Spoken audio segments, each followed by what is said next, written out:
Dito muna kami magbabayad ng travel tax. Ayan. So, kailangan lang ibigay yung passport natin at saka flight details. Alright guys, tapos na kami sa travel tax. So, we paid 3 of us 4,050 pesos. So, figure out how much each. And now, we're going to money exchange para makapagpalit kami ng piso to Thai baht. Ayan. So, maghanap muna tayo ng money exchange dito. Saan tayo magpapalit ng Thai baht? Kasi sabi ng asawa ko, doon na lang daw kami pagdating sa Bangkok. Sabi ko, ay insisting na dito tayo magpapalit just in case. Hindi natin alam kung meron mga system error sa kanilang mga ATM. Kasi research ako sa YouTube sa mga Thai nagta-travel sa Thai, so advice nila na there honey, currency. We can go there. Yeah.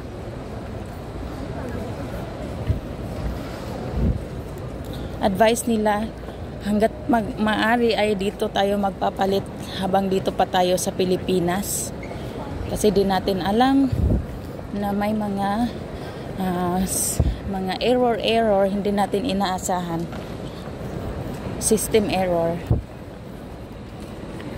You're investing. Alright guys, nakapagpalit na tayo ng piso to Thai baht. So, I thought it's gonna be more.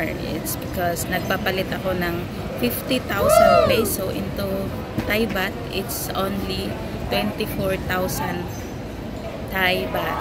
So, kanya-kanya kami mapapalit na asawa ko sa kanya din is 50,000 peso po.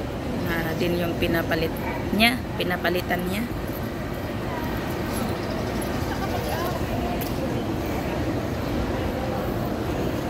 Hindi ako marunong dito sa pera nila. Kailangan pag-aralan na naman natin.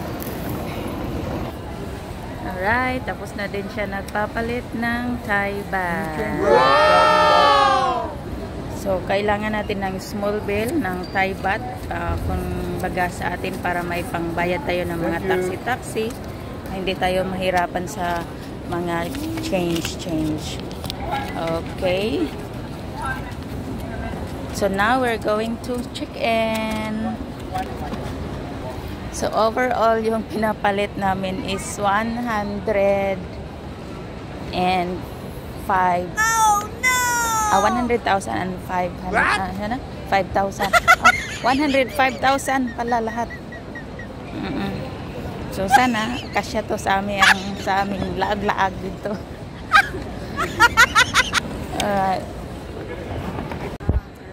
Alright guys, we're going to check in now.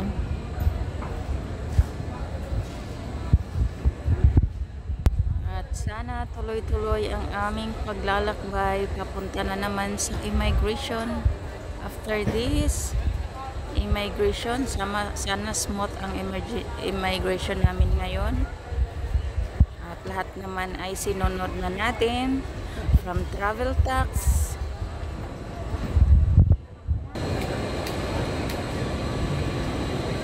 We're going to check in our luggage.